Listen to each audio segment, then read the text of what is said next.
Gentlemen, you can't fight in here. This is the war room. Here's Johnny. What is your major malfunction, numbnuts? Hi there, my little droogies. Film Church. I'm sorry, Dave. I'm afraid I can't do that. None of these men are criminals in the usual sense. They've all got jobs. They all live seemingly normal, decent lives. But they've got their problems, and they've all got a little larceny in them.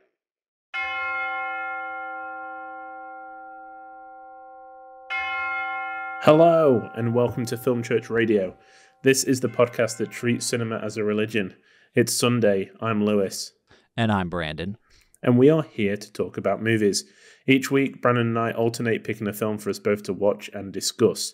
But this week, we are continuing our 2023 director retrospective on the one and only Stanley Kubrick. This is the third week, so we are watching The Killing from 1956. This is part of the series that we're doing where we're going to watch chronologically the films of Kubrick and discuss them in detail, rank them, and see how the master blooms as a filmmaker. Before we jump into the film and the other films that we've been watching this week, we'd like to say thank you to everyone who's been listening to the podcast and sending their love for the show. I think when you do something like this, it's really exciting that people are, watching it or listening to it, and being a part of it, and just, being a part of what you're putting out. It's really great to see, the downloads continue to grow and people enjoying the show. If you do enjoy the show, please let us know. Leave us a rating and review wherever you listen. That would be really great. Help other people join the congregation and be a part of what we're doing. And also let us know what you would want us to watch in the future. We love recommendations, and like we say, we pick these films for each other. We kind of recommend films to each other. So if you're a listener and you've got a film that you really want us to hear us talk about, please send it across. Let us know what it is. We'd love to do it. Of course, after we finish the Stanley Kubrick retrospective, which is still a few weeks away from completion. You can also go ahead and go over to our YouTube channel, and we've got some extra content on there. And I think pretty soon, before the Oscars anyway, we'll be doing a special Oscar prediction thing over there as well. So you can go and see what who we want to win, who we think will win, the same as last year, and that will be over on our YouTube page. But before we jump into the main film, we are going to talk about the films other than The Killing that we've watched this week. And as always, we have a list as long as our arms that we've been watching. So let's jump into it. Brandon, first of all, how are you? I'm good. How are you? Yeah, I'm good. Yeah, I'm excited to talk about The Killing. Yeah, me too. This series has been really fun so far. I'm learning a lot about the old Cubes. Yeah, I know. It's exciting because, as we both said, we've watched a lot of Kubrick, but I don't think we know much about him. So, putting it into context is really exciting. I'm enjoying it a lot too. Yeah, it's probably the same with most people. So I'm excited that I feel like people listening to this might be learning along with us. Yeah. Yeah, that's great. Because he's a very mysterious man. He is, yeah. It's spooky. But we've been watching some films. And there's a film that Brandon and I both watched. Talking of the Oscar race and the nominations that came out this week. And we both went and watched The Whale, starring Brendan Fraser. Brandon, how did you like it? I liked it a lot. I mean, it's obviously, it's kind of what you expect, I think. I mean, it looks like a very depressing movie, and it is. Yeah. It's a very sad, film. And, I mean, it's based on a play, and so it all takes place, it's a very kind of confined to one space kind of film. Yeah. Character driven, obviously, and it's like a stage play put on the big screen, and it's great. I mean, it's a very well made film. It's a very deep film.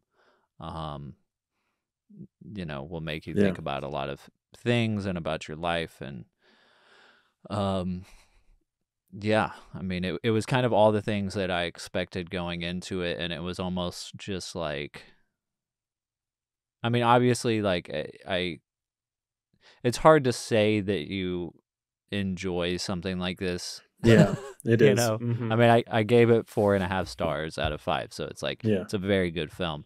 But like to say I enjoyed it, you know, it's almost like I I knew sort of what I was kind of gonna get out of this, and it was just a matter of like accepting the experience.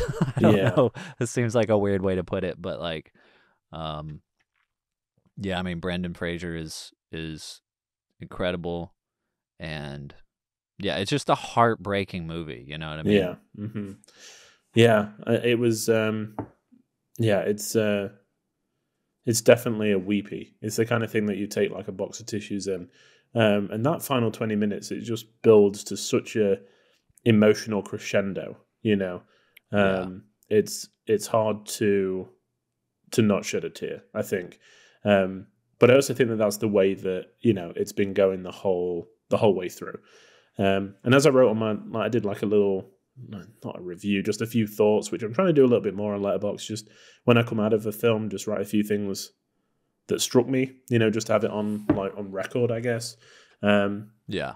But the thing, like, I think a lot of the areas that it fell down for me made sense when it said based on the stage play, The Whale, or whatever the stage play was Yeah. called. I don't know if it was the same title. Yeah.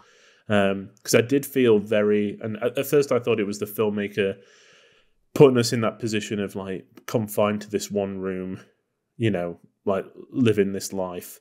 But I think because it was a stage play, it's kind of like that's where it was, you know. Yeah, exactly. Yeah. But yeah, a few things didn't quite work. I mean, I know that his daughter had to be mean for it to, Yeah. you know, for some of the character beats to happen.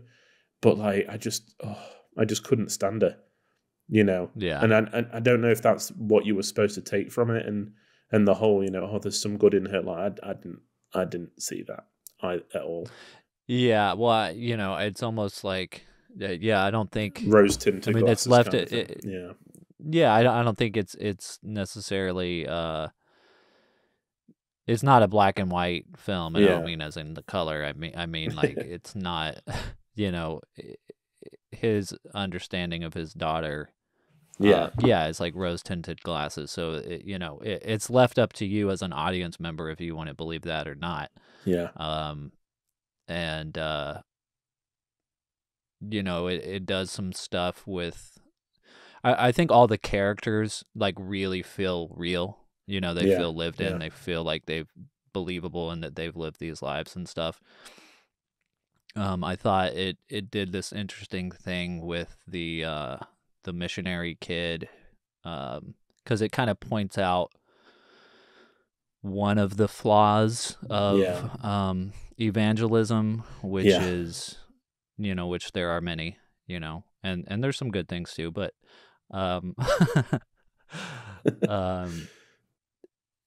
at this point, people may or may not understand my stance as far as religion goes, but one of the things I think this film does well is pointing out the kind of holier than thou attitude that some evangelicals put on themselves, and they kind of tell themselves that they're doing it out of wanting to help others, but really they're just like disgusted by others and they think that they're better than them, if that makes sense. And I'm not describing it as like, if you're offended by me saying that, I'm just trying to describe what the film is portraying. So, and I think it portrays it really well. So if you're interested in understanding what I'm talking about, I think the film can tell you better than I can.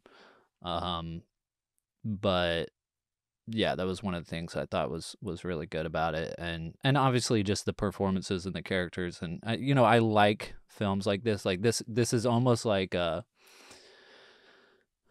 it's like a it's almost like what a first time filmmaker would look for to do. Yeah. Yeah.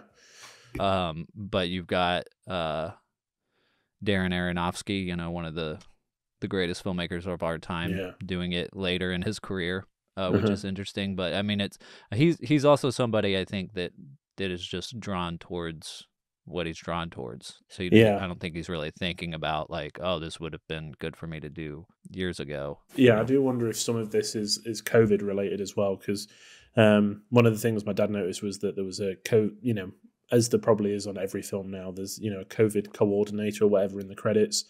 And I do wonder whether, just coming out of lockdown and being like, okay, let's just get a small crew, do something a little bit low-key. Maybe, looking for something, a little less on the wide scale. And this did it. I think the one reservation I had, I mean, someone who is overweight going into a film called The Whale about someone who is obese is a bit worrying. But I think it did a really good job of portraying that, it's not just because he wants to eat, it's a coping mechanism, and, for mental illness as well. Yeah, exactly. Yeah. It points out that it's like a huge mental health issue. Yeah, exactly. And I think I'm glad that that was portrayed in the way that it was. Because I feel like I know that this may be different for me, but I feel like the scenes where he is like gorging on food were more emotional than disgusting. Yeah, exactly. Yeah, I felt the same way. Good. I mean, it wasn't like, ew. Yeah, exactly. You were just like you really kind of felt bad for the guy. Yeah, and you just wanted to kind of. You kind of felt the way that his sister-in-law does. That's just like wants to help him. Yeah, and it also I mean it's got such a range of characters. Like speaking of the sister-in-law, like she, I think it really shows. I don't know. Like it really shows that sometimes people just need someone like that in their lives. You know what I mean? Like not everybody has that kind of person. In their lives, especially people dealing with mental health issues. Yeah, exactly. And I mean, it's like I said, it's a super depressing movie. I think that kind of the overall message of the movie is that you can't save anyone, and that's just like a horrible thought. Yeah. So like, it goes against it goes against every like film, I guess, up until that point, because there's so many films about redemption, and this is just like, people are just taking their own paths. Yeah, and Darren Aronofsky, I've always really liked his take on religion, it's something that I guess I've never really thought too deeply about, maybe until now, because I've started to see it more and more in his films, and maybe I should go back and watch some of his other stuff to see kind of what other seeds or sprinkles are there about religion. Because I mean, he did the Noah's Ark movie, which I liked a lot. I know a lot of people didn't like it, but I really enjoyed that movie. And then the movie Mother, which was also kind of divided between people, but I really liked it. I thought it was a really eye-opening allegory of basically Mother Earth, and the history of our universe kind of repeating itself. Yeah. And it goes into like biblical stuff too, which is cool. But yeah, I mean, he's, like I said, he's like he's one of the greatest filmmakers alive today. Yeah. Current filmmakers, So I think this movie and him as a filmmaker, and Brendan Fraser, I mean, this is going to be talked about for years, and I think Brendan Fraser has a really good chance at winning. Yeah, I think so too.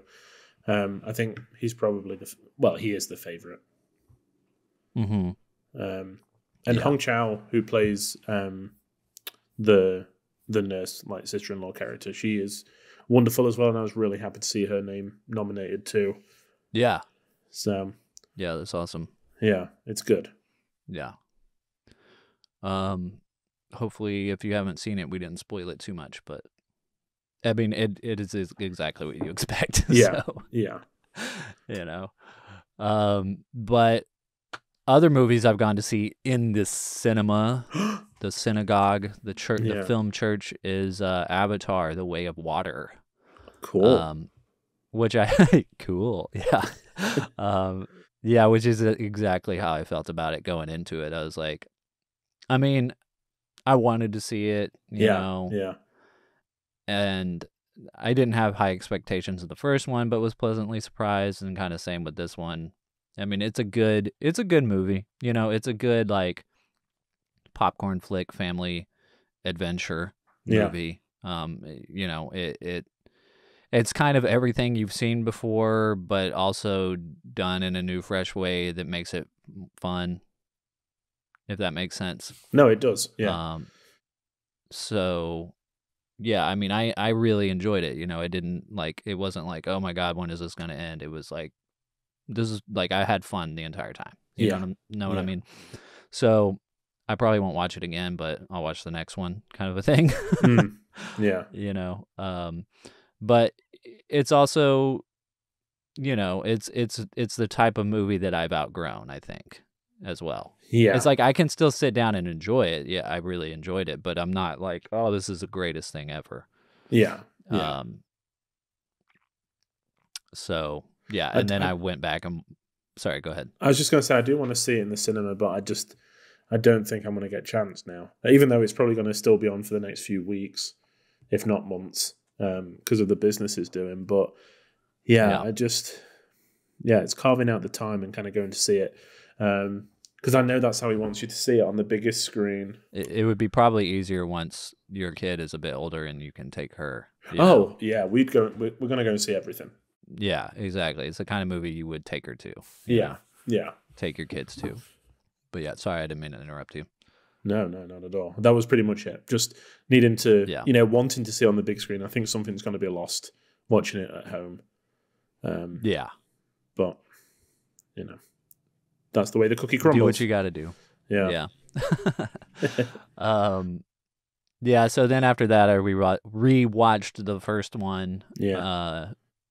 You know, I kind of did it backwards, but, you know, the first one is like, it's fine. Yeah. It's not a bad movie. It's just, you know, it's fine. Yeah. It's kind of cool, I guess.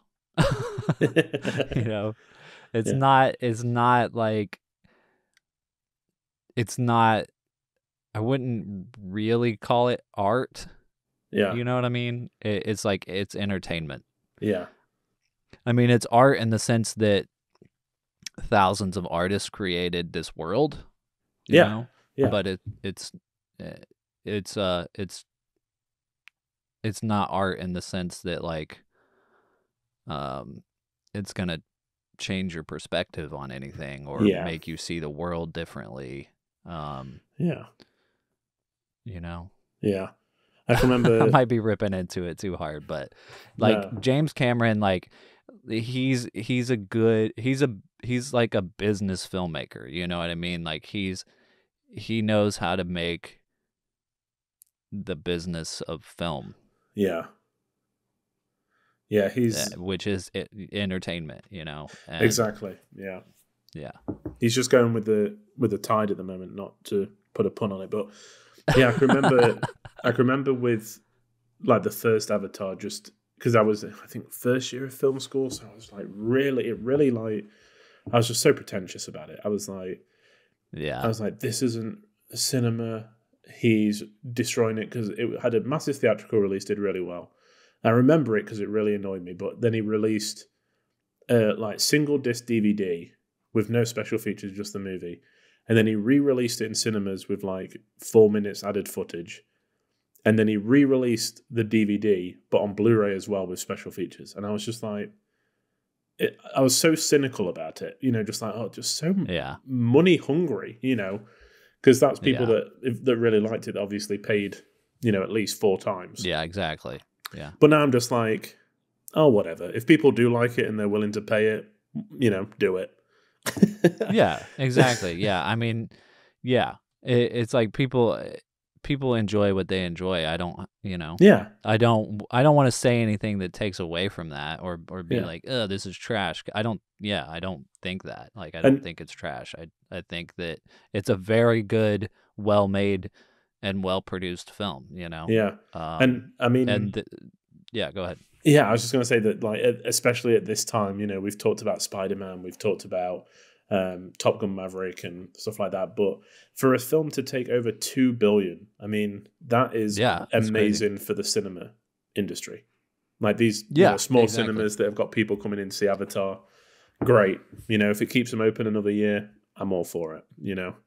Keep making them, keep taking $2 billion. If it keeps cinemas in business. I mean, especially in like a world where there's so much negativity. There's so many things to get depressed about. There's so many things to be cynical about and, feel like it's the end times and, all that kind of thing.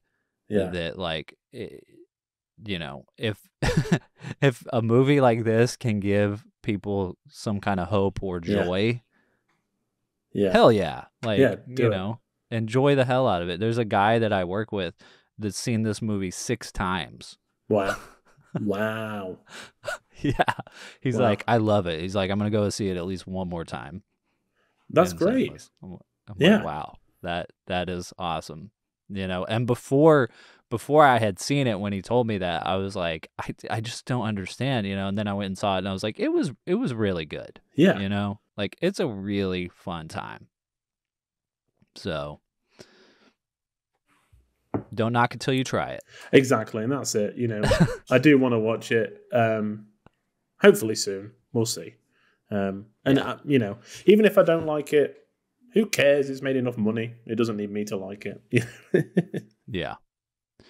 Well, I know we're still on me, and we haven't talked about the films you've watched yet, but we're 20 minutes in. But I feel like I have to talk about the next film because of Sterling Hayden, who is in the film that we're talking about today, The Killing.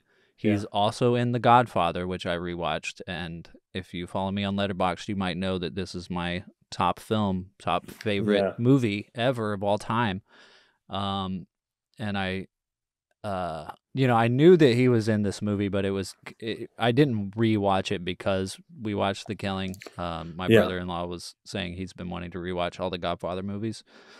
So we sat down and watched The Godfather. But it was nice. It was a nice, like, oh yeah, he is in this. And he kind of plays a pivotal character in the film.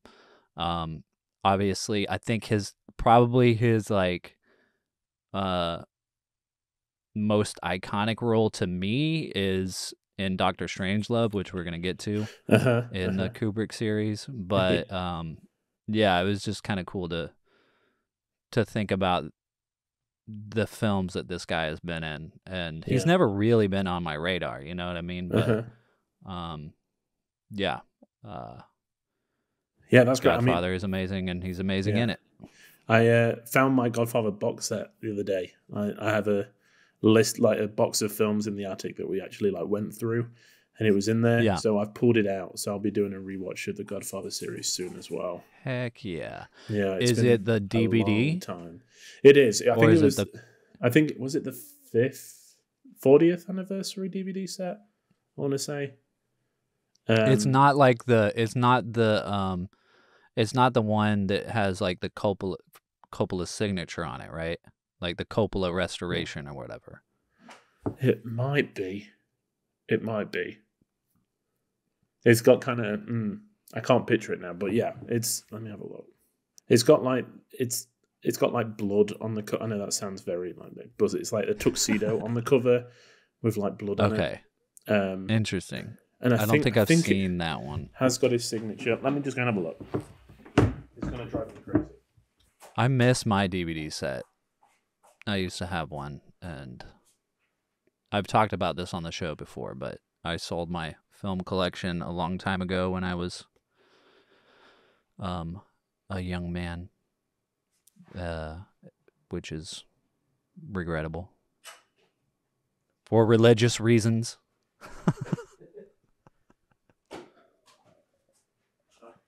And then, and now I worship cinema, so go figure. It is that one. It's the Coppola restorations.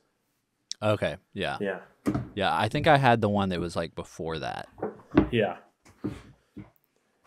It's been a long time since I've like watched them though. Yeah. So, dude, they're amazing. Like on this rewatch, I like cried at different moments that I've never cried at before, and I'm like, this, like it's. I think it's the depth of all of the characters. Like all of the characters are so real, and it is, or they're portrayed so real. Yeah, if that makes sense. Like that, the actors are amazing, and I mean, it's about a very large family, which I have, and so it, like, there's so many. I think every time I watch it, like the plot points and how the characters react to things that's going on in the family and all that stuff, everything just is perfect. Like it just makes so much sense to me. Yeah. That it's just it's a perfect film. And if you're a fan of The Godfather, or just cinema in general, there's a really great documentary about John Cazale, who plays Fredo. And he died very young. You can find it on YouTube. It's called I Knew It Was You, Rediscovering John Cazale. He was only ever in 5 movies, and they were all nominated for Best Picture. Wow. Yeah, I know him from Dog Day Afternoon, which he made me cry in Dog Day Afternoon. Yeah, it's a very short documentary. It's like 30 or 40 minutes. Nice. Okay. But it's really good, and it's got a lot of people in it that were kind of inspired by him or acted with him. Meryl Streep's in it, which they had a relationship when he was alive, obviously, and it's really good. Like it's really cool, just as a fan of cinema history, just to watch and see how much he influenced other actors that are around today and stuff. Wow. Yeah, I'm going to have to seek it out. I did see a Letterboxd review, and I was like, okay, got to watch that one. Yeah. I'll send you the link. I'll find the YouTube link and send it to you. But yeah, that was it for me. Sorry for being so long-winded. No, but what have you been watching? Yeah, let me just talk. I'm going to only talk on a few of these because there was quite a list, but quite a lot of them were like rewatches or just ones that we had on in the background. But I did watch Tar from 2022. Big performance from Cate Blanchett that nominated again. So she's tipped to win, I think. A very interesting film. I think it's very slow in parts, and the builds, and it kind of, I don't know, it doesn't build right like a normal film. It's a bit disjointed. But her performance is amazing. I don't think the film itself is like a masterpiece, but Cate Blanchett like saves it, I think, because she's so engaging on screen.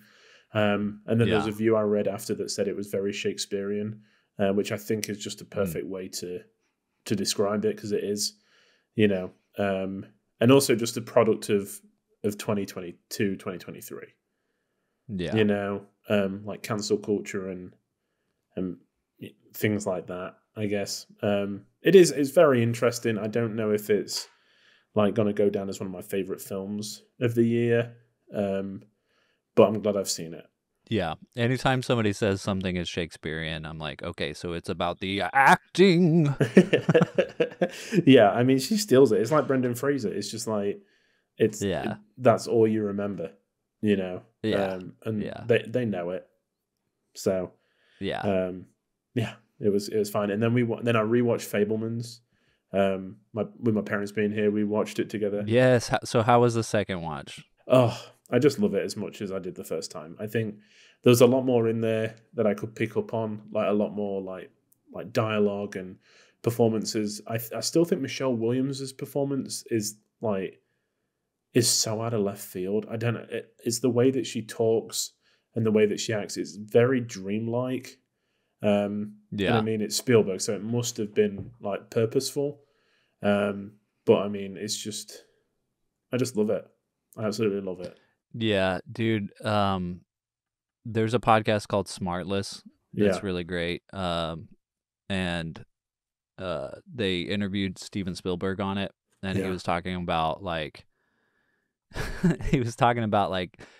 prepping the film and stuff and writing it, and he was like, you know, when on the first day of shooting and stuff, he was like, all right, everybody, like I got all my crying out in the writing of this film, you know, so we're good. Like we're just, you know, we're gonna make the movie now and whatever. And then when he saw Michelle Williams and Paul Dano in costume dressed as his parents, like he just immediately like broke down in tears, and then they just like came over and hugged him.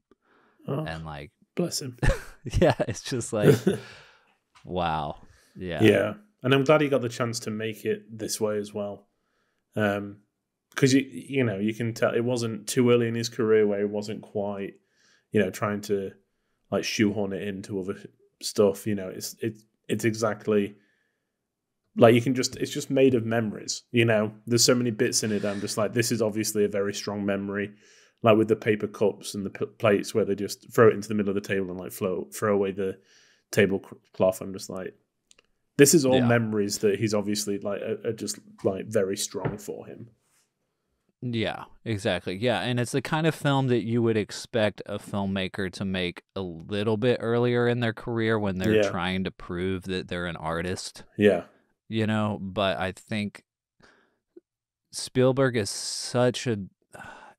he's such an amazing and, you know, possibly the greatest filmmaker to ever live because he's been able to, you know, I mean, we were talking about James Cameron earlier. Like James Cameron is a business entertainment director.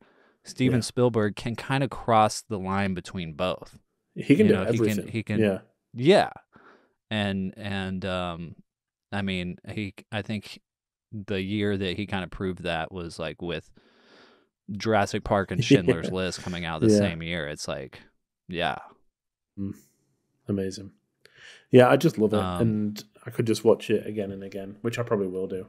But it's great. Well, speaking of Michelle Williams, I know we're kind of needing to get on with the show, but I wanted to ask you if you had seen My Week with Marilyn, which I have not seen, but she plays Marilyn Monroe, which is obviously a big role that's up for an Oscar this year. And you didn't like that movie. Have you seen My Week with Marilyn? So I've seen it a long time ago, and I think that at the time I was wanting a caricature.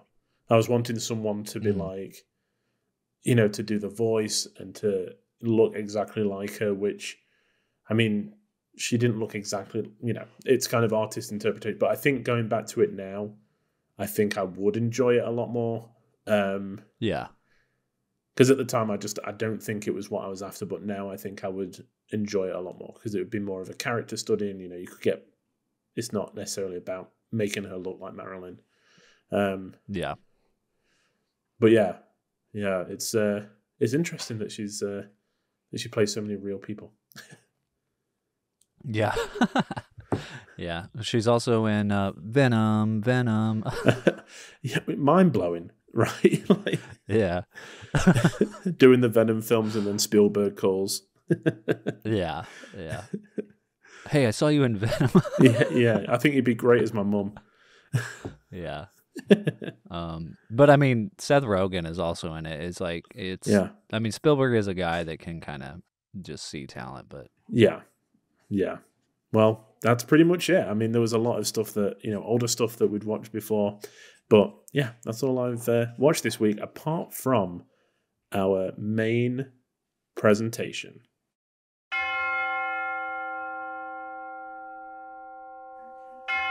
The Killing from 1956. The Letterboxd summary is in all its fury and violence. Career criminal Johnny Clay recruits a sharpshooter a crooked police officer, a bartender, and a betting teller named George, among others, for one last job before he goes straight and gets married. But when George tells his restless wife about the scheme to steal millions from the racetrack where he works, she hatches a plot of her own. Bum bum.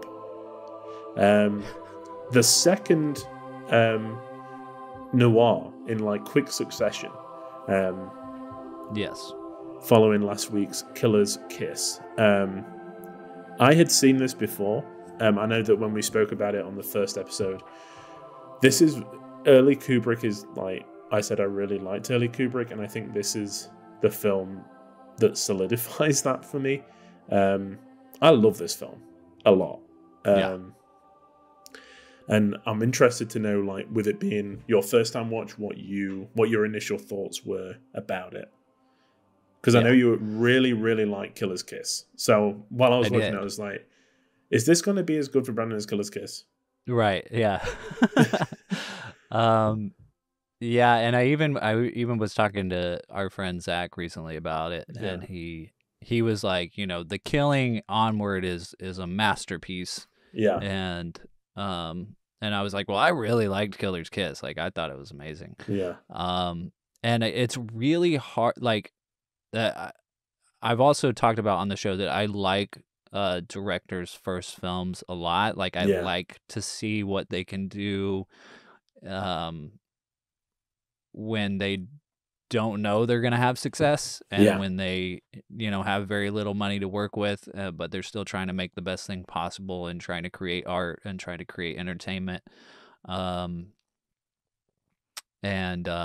You know, Fear and Desire was like, it was very much a student film, whereas Killer's Kiss really felt more like a first film or like a movie. Yeah. You know, it's kind of like a well-made indie film noir, you know what I mean? And so I think all of those aspects made me love it even more. The Killing, it's really hard for me also to take myself out of the Goliath that is Stanley Kubrick. Yeah. Right. And watch this, you know, without knowing what's coming next. Yeah. Because a part of me wants to say that this was, you know, like I said last week that Killer's Kiss was like Kubrick saying, okay, I can make a really good, entertaining popcorn flick, you know, quote unquote business film if you want, even though it, you know, didn't do like very well. But it felt like that type of movie. And The Killing feels like, almost feels like Kubrick being like, oh, well, I make mature films. Yeah. You know? Yeah. And so part of me is like kind of watching it with my arms crossed. Yeah. You know, like, I know what you mean. You know, yeah. Like, tell me you're brilliant. Like, show me, like, you know. Show me what you can do. Like, yeah, exactly. And I don't think he went into either of those films thinking that. But it's hard for me to, like, take myself out of that mindset and watch it without thinking it. That said, like, it's a very good movie. I liked it a lot. I enjoyed it a lot. And was on the edge of my seat. Like, I watched it twice, and it's kind of interesting, like, watching it the second time, how boring some of it is, if that makes sense. Like, the movie's not boring by any means, but what I mean is, like, there's scenes where characters are walking into buildings and walking out of buildings. Yeah. But you're like on the edge of your seat the whole time because you don't know what's going on yet. Like, you're being fed information bit by bit, and sometimes fragmented in a non-chronological way, to where while that person is walking into the building, you're like, why are they walking into that building? What does this have to do with it? You know, there's a gun in that case. Who's going to get the gun next, and why is he putting it in there? And you know, that kind of a thing. So it's a very good movie, you know, and it's also hard to not to take yourself out of I mean, this is 2023 and this is a film that came out in 1956. And it's so clear, like, how many films have been influenced by this film. Yeah. You know, that you can't, like, I just wonder what it would have been like to watch this film back then, because it must have been so thrilling. Yeah, I mean, Sterling Hayden's agent had told Kubrick after he watched it that he had ruined his career because he said the storyline, no one could follow it, because it was just up to that point, you know, linear storyline, like storytelling was pretty much it. Yeah. And this is so like choppy, and I think to a generation that grew up on Tarantino films, it doesn't seem out of the ordinary for us. We're used to, right, you know, jumping around time, you know, time, places, all that kind of stuff. But at the time, people were like, I don't know what's going on. And Kubrick actually like recut it as like linear, and he said it lost everything. It was just so boring, and like it just had no tension whatsoever. And I think that's, you know, to go from Killer's Kiss, which is, I mean, it's made really well, but it is a story about a boxer that, you know, is generic. It's not, there's nothing in there really that's super new, I guess. And then this is just well, as far as like the depth of the characters and the you know, the moral dilemmas and like considering, you know, I mean, there's stuff in this film that makes you really consider different perspectives and different lives that people live, and the circumstances that put them in these situations. And whereas Killer's Kiss is just kind of like a fun action movie, and this really has a lot of like deep thought put into it. And I don't know, like maybe that's because it's based on a book, you know? Yeah. Because was Killer's Kiss an original? I believe that screenplay. I believe that this was like was this the last original screenplay? No, I don't know, but I think it was. No, well, The Killing is based on a book. Yes, yeah. And I know that I think at this point on, everything he did was all based on literature. That's right. Yeah, so I think this would be the last screenplay. Let me have a look. Yeah, because it's himself, Lionel White, and Jim Thompson that are credited as writers. Right. I don't see any kind of based on, you know, the novel by. It was based on Clean Break by Lionel White. Okay. But I don't know how much it changed, you know. Yeah. Within the story, but because I think I was reading, they originally had optioned another novel, like it was called like The Snatch. Okay. It was about kidnapping, but because of the code, you couldn't make a movie about like kidnapping a child. Yeah. And so Lionel White basically traded the option, I guess, that they had for the book, you know, traded the rights for his other book called Clean Break, which is what they based this movie on. And you know, I don't know enough about Kubrick yet to really like have a strong idea or opinion necessarily. Or I might have a strong opinion, but it might not be well founded yet. Yeah. But it seems like the key to his work maybe now and from this point on is that they're all based on literature, that like the intellectual core and the hard, I don't know, the clever thinking of it is already kind of done, but now he's got the sensibility to turn it into a moving picture, you know, something that an audience will enjoy. And I know that, I mean, it was like based on this movie that Kirk Douglas was like, I need to work with this guy, but also Marlon Brando saw this film and was like, I need to work with this guy. And Almost did. Unfortunately, the project that he worked on with Marlon Brando ended up falling through 2 weeks before they were supposed to shoot, and so he never never got to make a movie with him. But he did work with him on the screenplay. Yeah, which is One-Eyed Jacks, which is available. It's out there. I think Brando directed it himself, but yeah, Kubrick worked very closely on like getting that ready to shoot. So there's probably a lot in there that has Kubrick touches, especially in the script. Yeah. So I have not seen that movie, but I'm like, oh, I've got to see it because I love Brando. Obviously, I told you in the show that I love The Godfather. So yeah. I don't know. I feel like I've talked a lot. Yeah. I mean, what are your thoughts?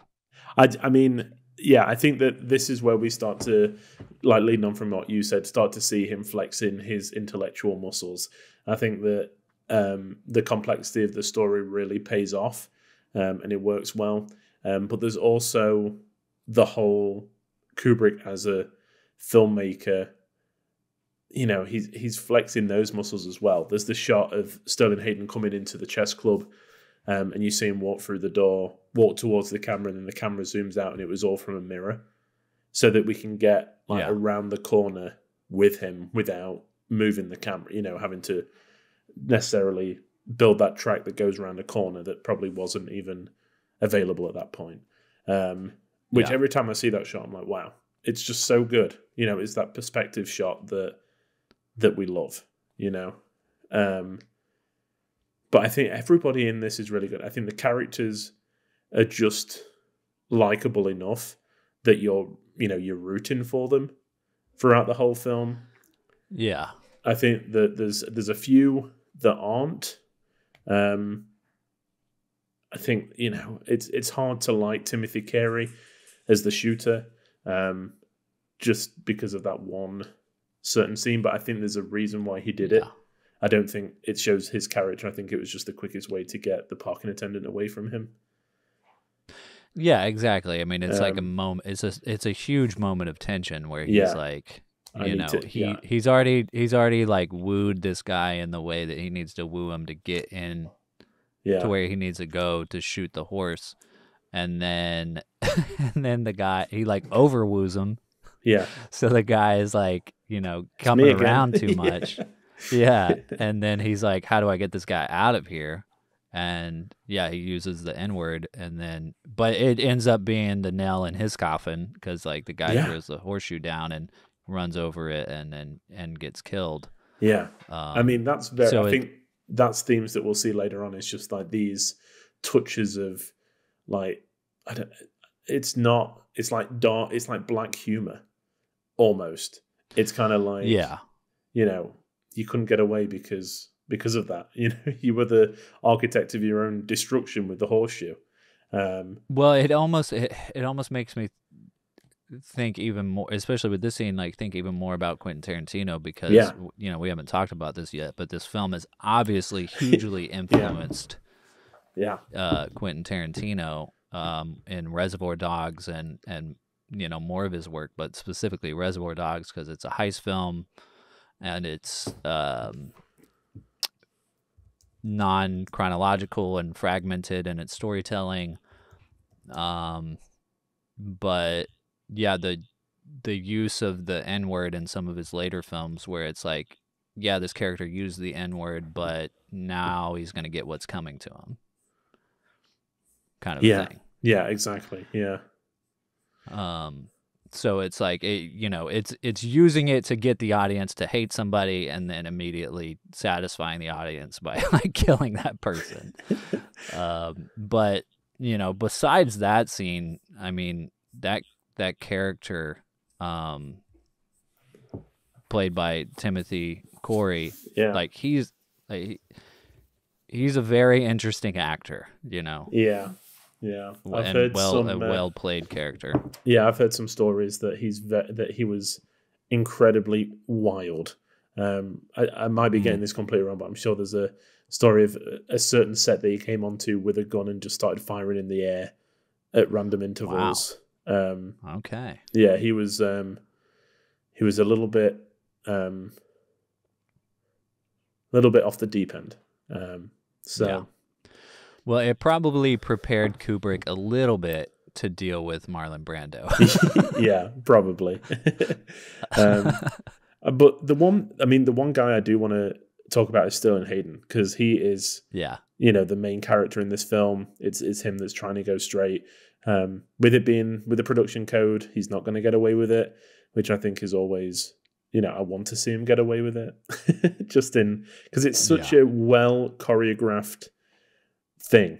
I love the mechanics of it, the leaving something somewhere and then one man going out and then opening the door for another and him rushing in, and the diversion and just like the amount of chess pieces that are in play at any one time is great to watch. But I think his bravado and macho-ness is equal with his, he just doesn't care. He just wants to get this done and leave this behind. And I think that it's one of the best last lines in a film is that, oh, what's the use? They're going to get me eventually. Yeah.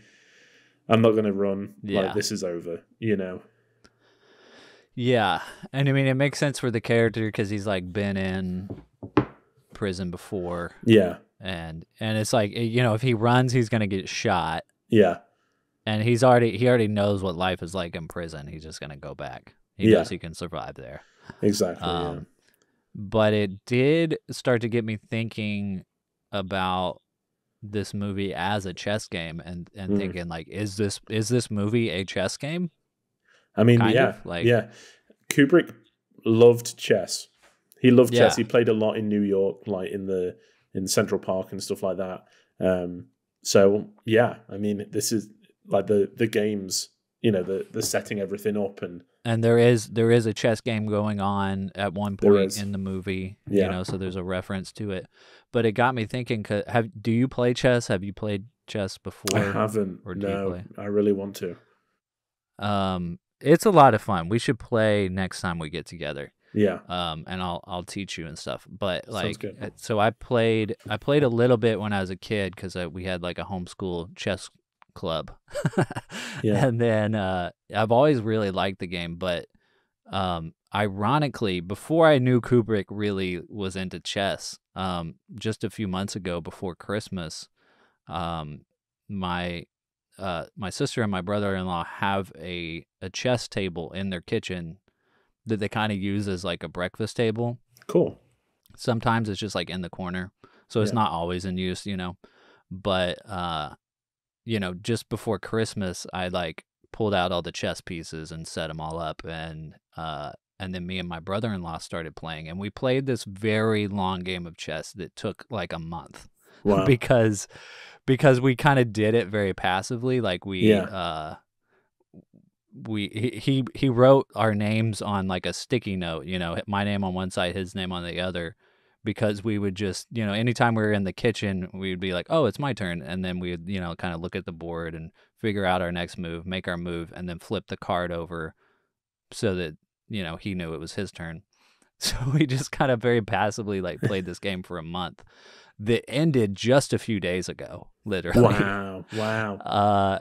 And then since then, in the past few days, we've played another 4 games.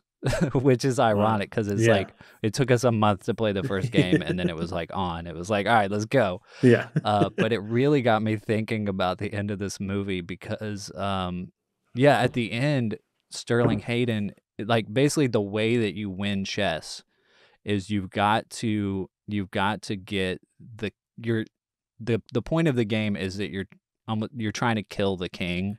Yeah. But when you win, you don't actually ever kill the king. You just get the king in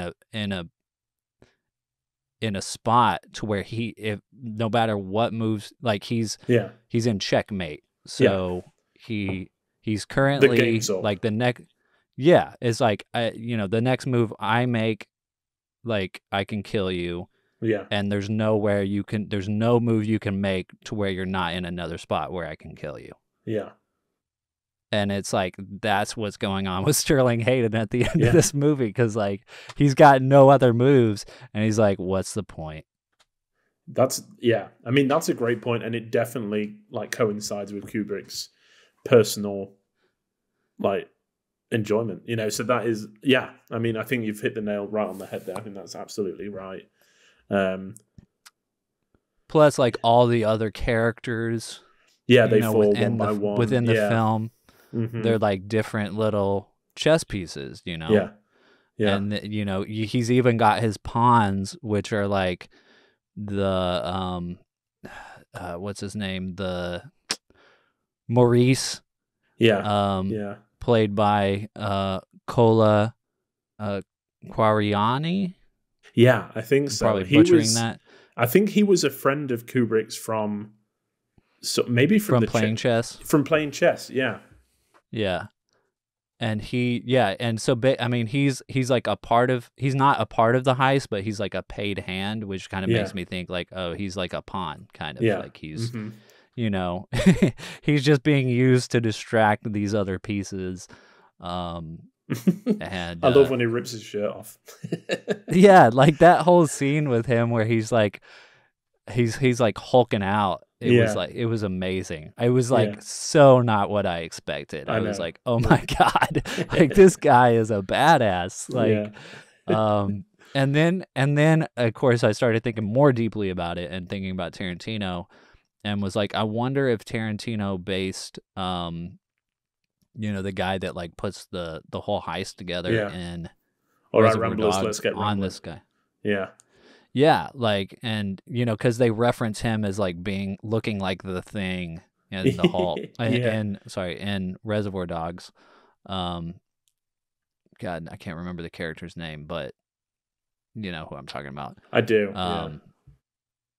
That made me wonder if there was another influence there, but I mean, just so many. Such a great cast of characters because they're all so different. You know, they all play an important role, but then they all have like different character traits. It just makes me wonder like how innovative was this film? You know, I'm sure. I mean, other things that had come out. I think that the things to keep in mind about this is that noir at this point was starting to wind down. You know, we'd had the post-war period, the boom of the noir film, and this is kind of the tail end of it. But it doesn't feel repetitive. You know, I've seen a lot of noir films, and this is still head and shoulders above like the majority of them. And I think that is, you know, that's part of the way that Kubrick kind of runs with it and creates something different out of it. And also just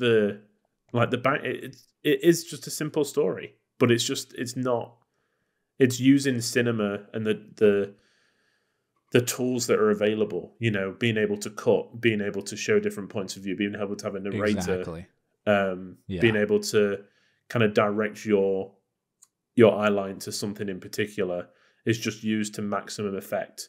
It's not just a point and shoot anymore. It's I'm going to tell this story and use every possible point of this medium that I can to get it across.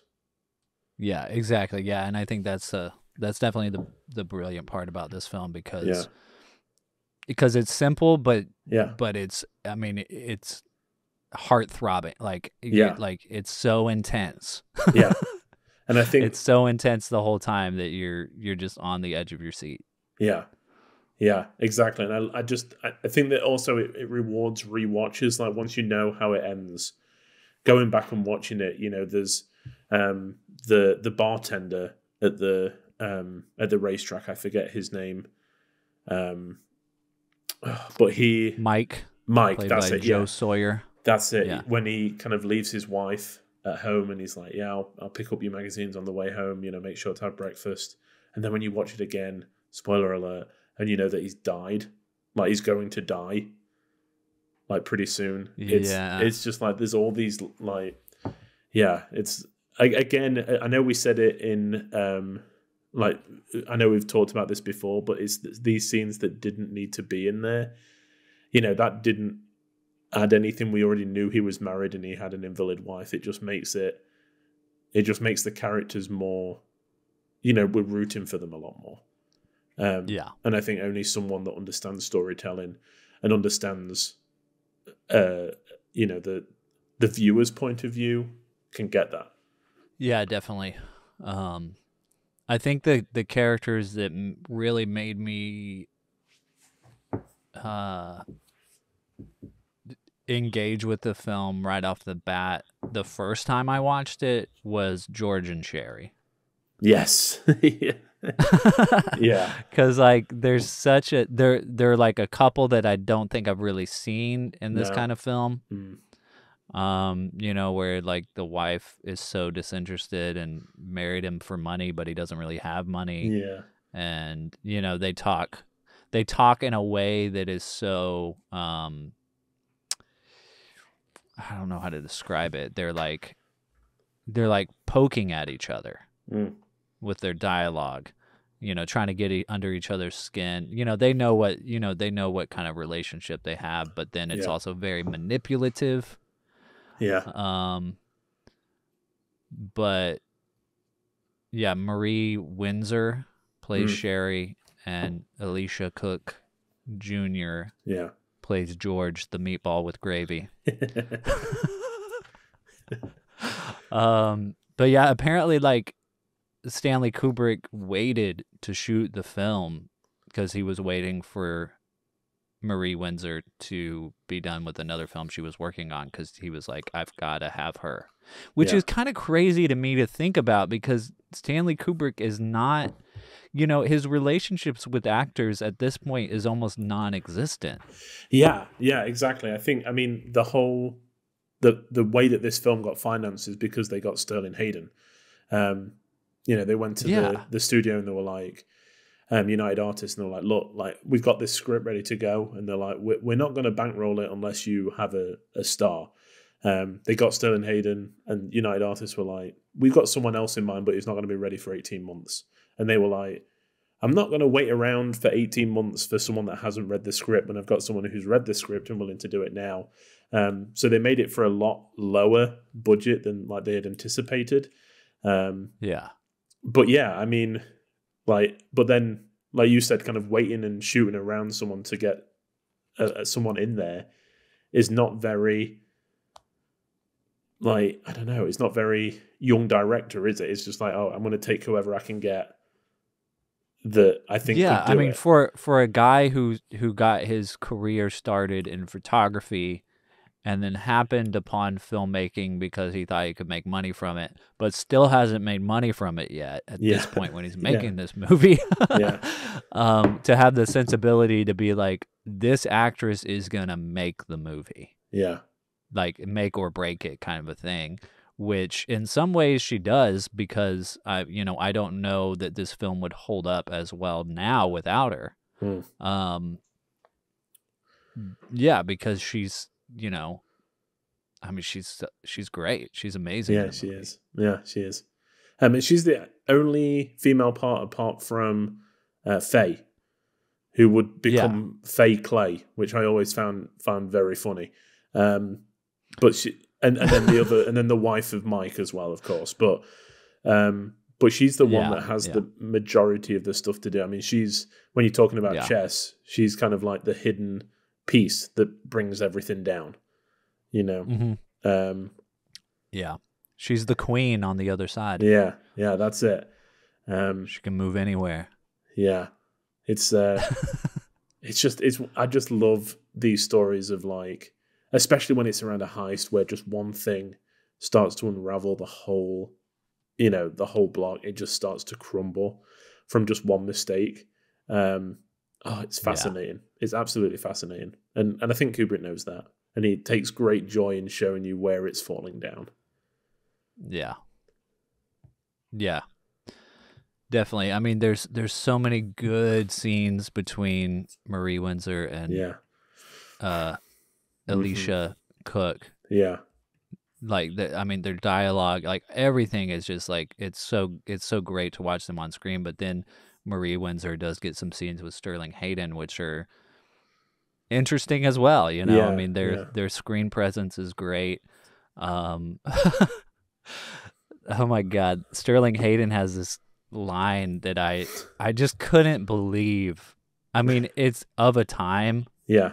you know. I mean, it's 1956, obviously, but like, I just could like. It's hard for me to believe that this kind of thing was allowed Yeah. on like or this kind of dialogue was allowed. Now I'm trying to find it because he says no, that's not it. Oh my God, where did I just saw it. He he says that he's gonna slap that face into hamburger meat. Yeah. I'm like, what the fuck?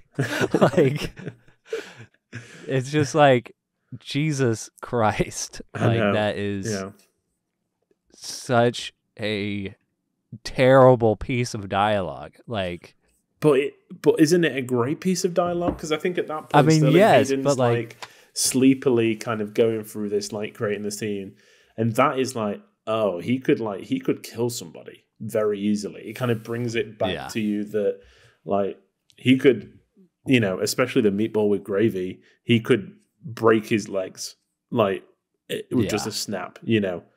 But it is very like just the visceral image of hamburger meat.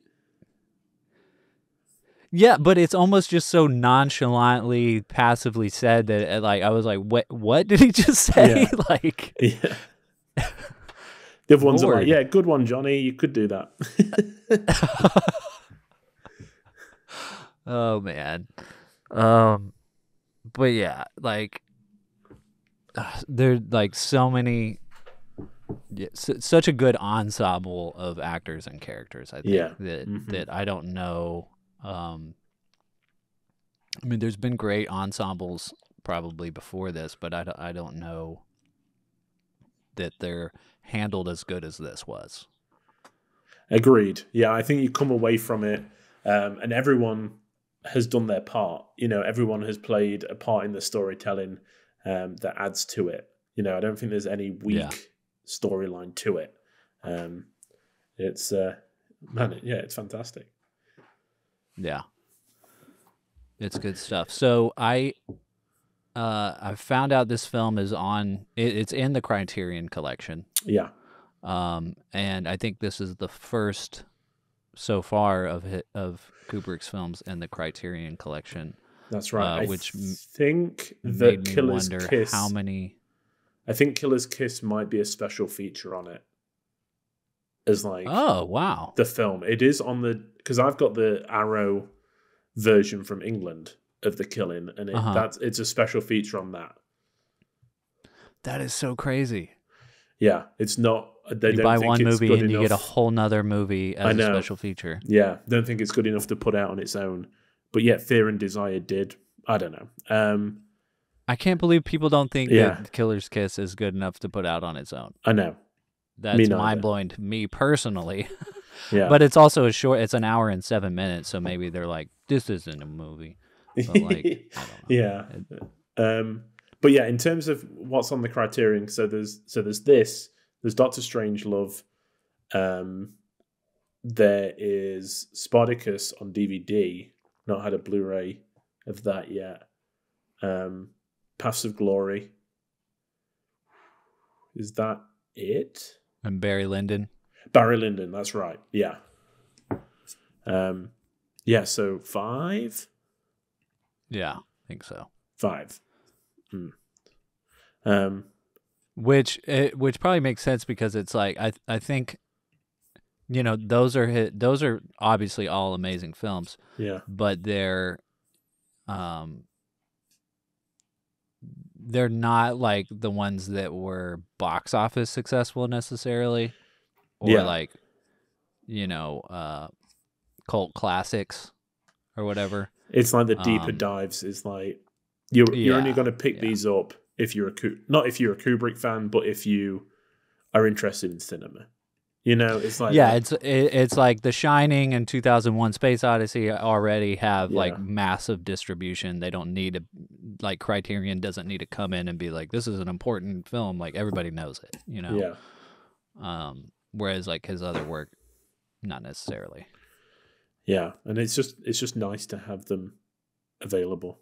You know, I just like the fact that all of them are available in one way or another, in good restorations. Which doesn't happen a lot. Yeah. But yeah, I mean, I'll have to double check to see if it is on the Criterion as a special feature. Yeah. Let me have a look through. The other question I have is, was Marvin gay? And I don't mean Marvin Gaye as in the singer. I mean, was Marvin gay? Is Marvin gay? I mean Marvin as, the character as played by J.C. Flippin, which also kind of sounds like a hip hop artist. Yeah.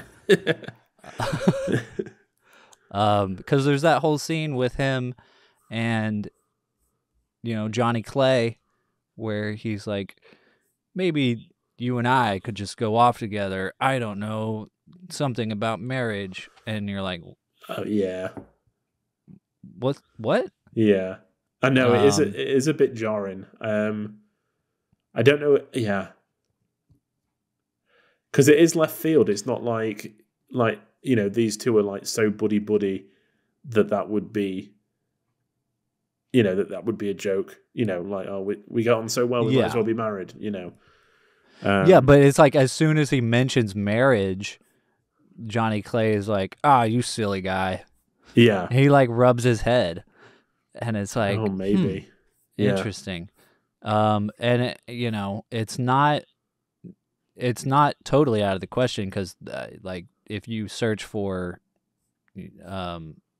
this question on Google, you'll find a ton of articles about it. Oh, I'm sure. So yeah.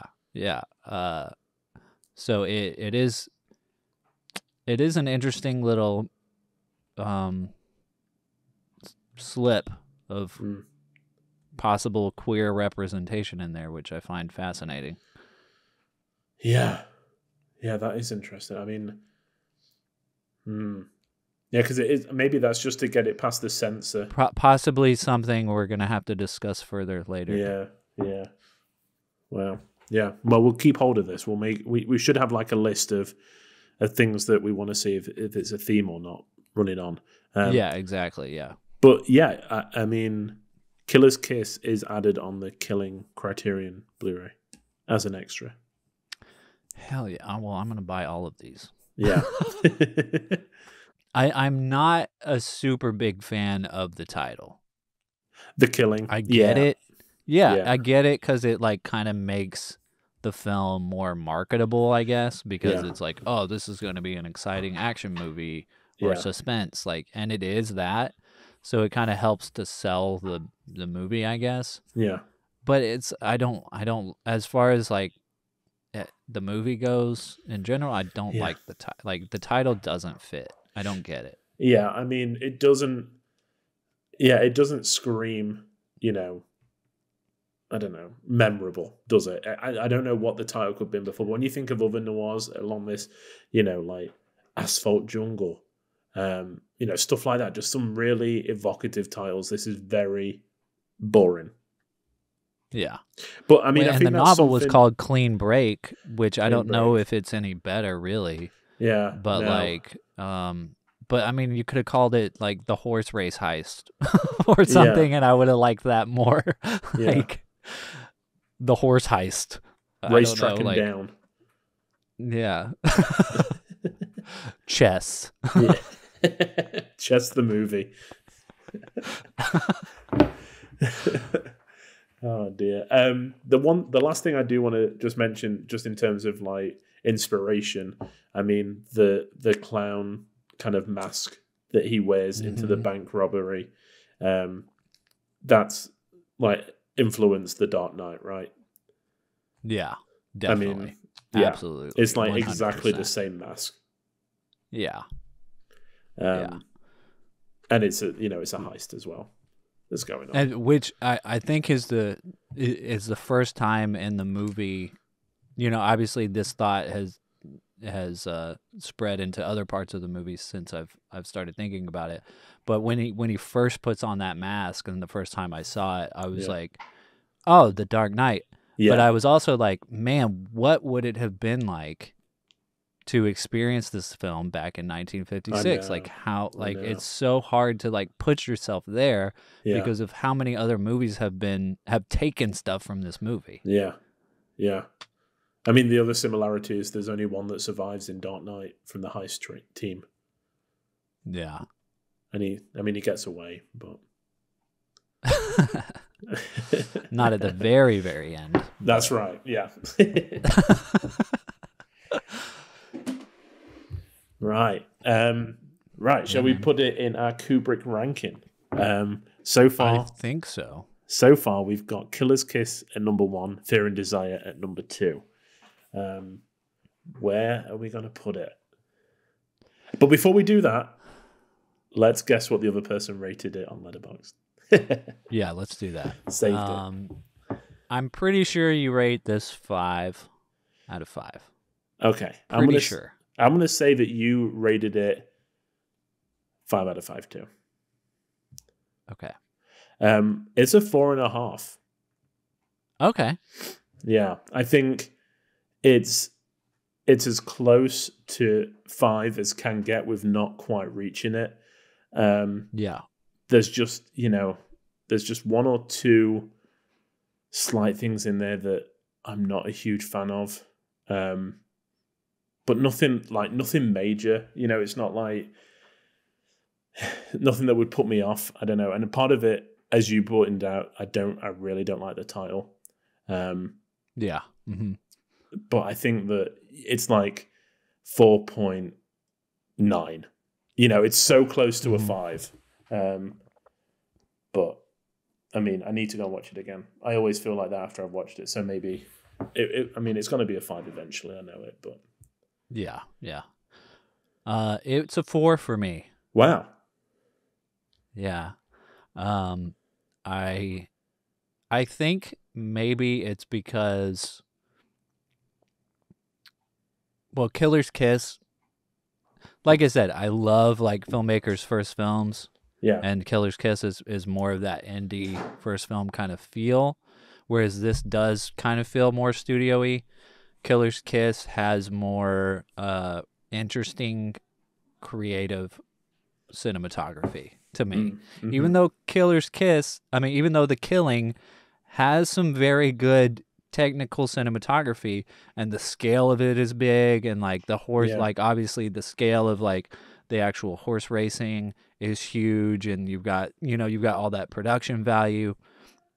But to me, that's just production value. To me, that's just, oh, you paid a bunch of people to be there, like there's some great cinematography where you've got these long tracking shots that are following these characters through these big scenes, but they're kind of just all wide. Yeah.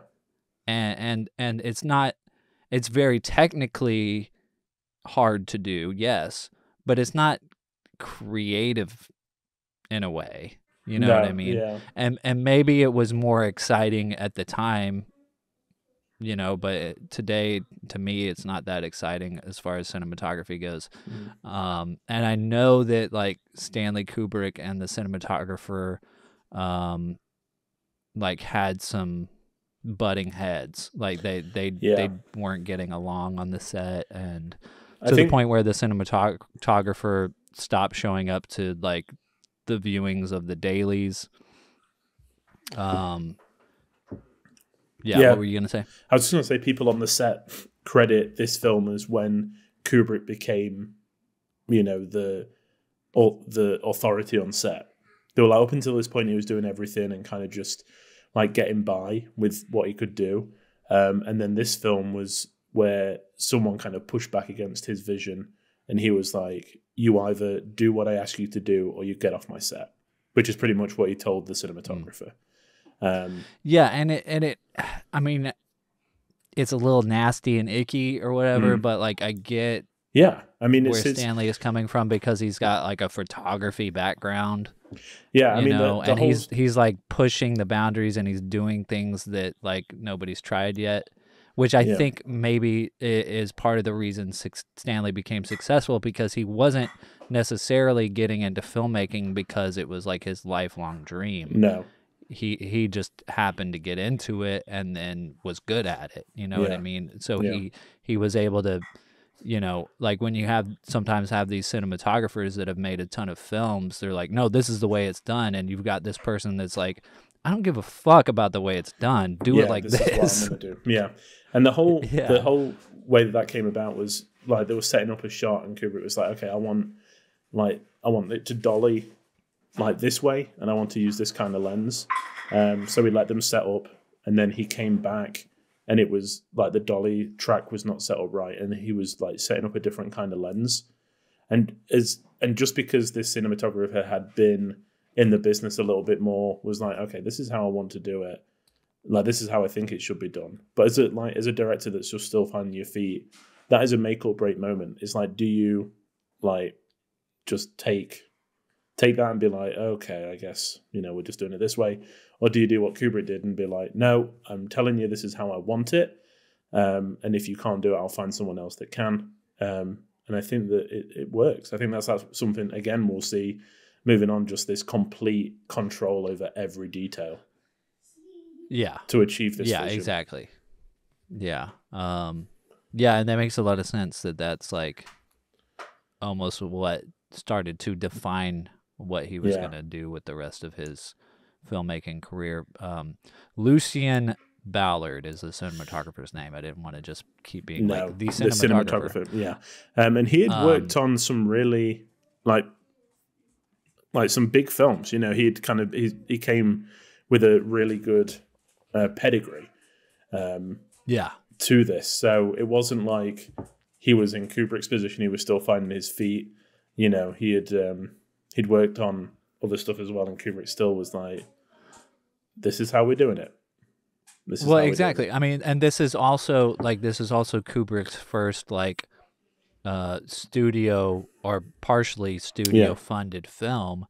And a lot of times I think with these, you know, when a studio decides to fund a filmmaker that's not bankable yet, that's a first-time filmmaker that they don't, you know, that doesn't have experience, they'll put people on the set that do have a lot of experience to kind of like be a fail-safe. Yeah.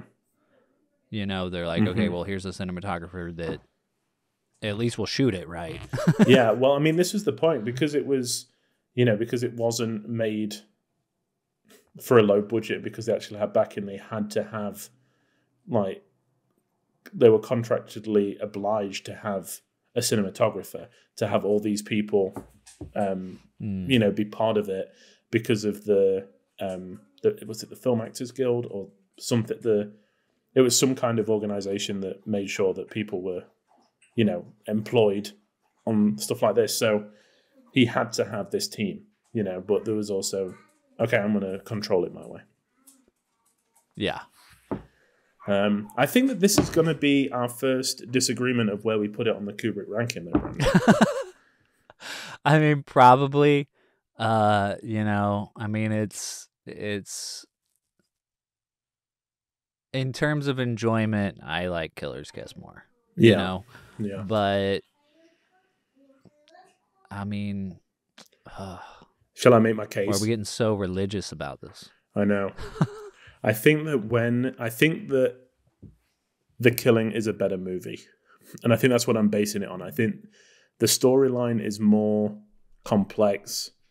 The way that the camera is moved is better. And I know that comes with like a higher budget and having more people around him as well.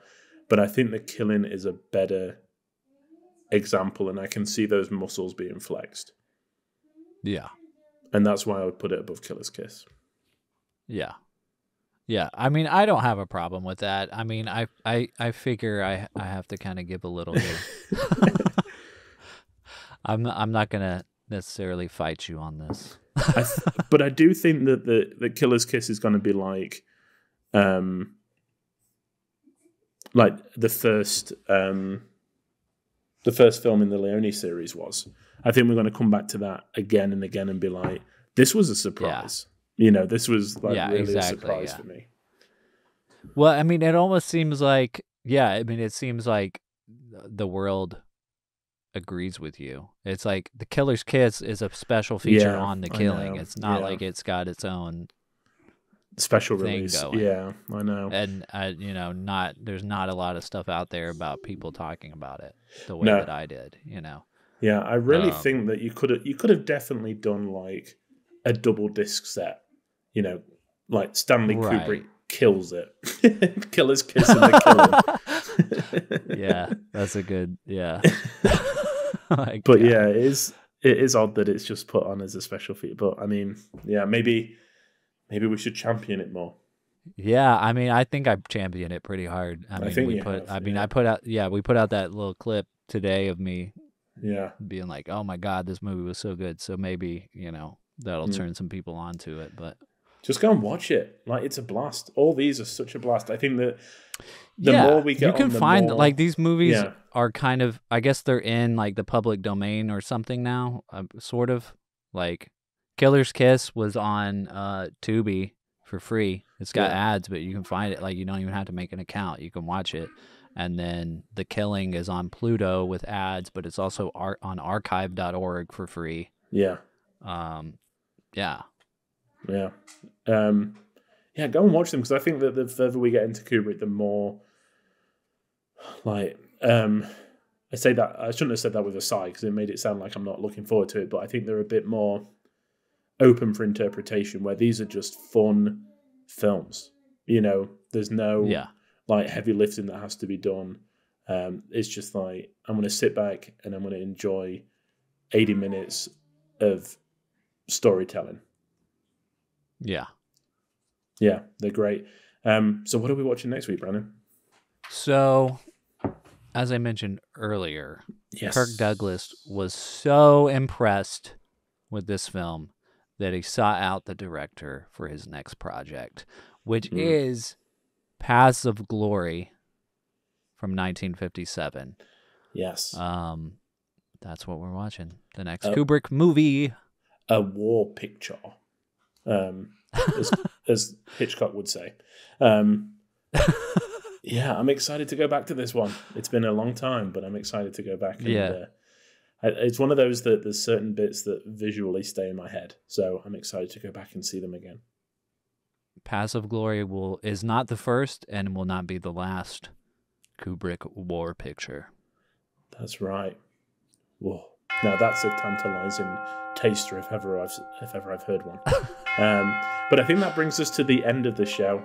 You can find the show on Twitter and Instagram at Film Church Radio, and you can follow us individually on Letterboxd. Brandon is at Selmanscope, and I am at Walker Lewis 3007. You can keep up with what we've been watching over there, and follow along with us. If you see something that we're watching that we liked, watch it too. We also have all our back episodes streaming on all good podcast platforms. Please leave us a rating and review so we know if you like the film. If you don't, and what you would pick for us to watch in the future. But Brandon, I think all that's left to say is, I saw something kind of nice. I'm coming home on the train tonight. Something, well, that kind of sweet. A candy bar, Lewis? No, not a candy bar donut. I think that line is what got me in this movie. Like, it made me go, what? This is a good movie. I was like, laughing my butt off. I need to go and watch it right now. We'll see y'all next week. Say your Film Church prayers. Amen. Amen.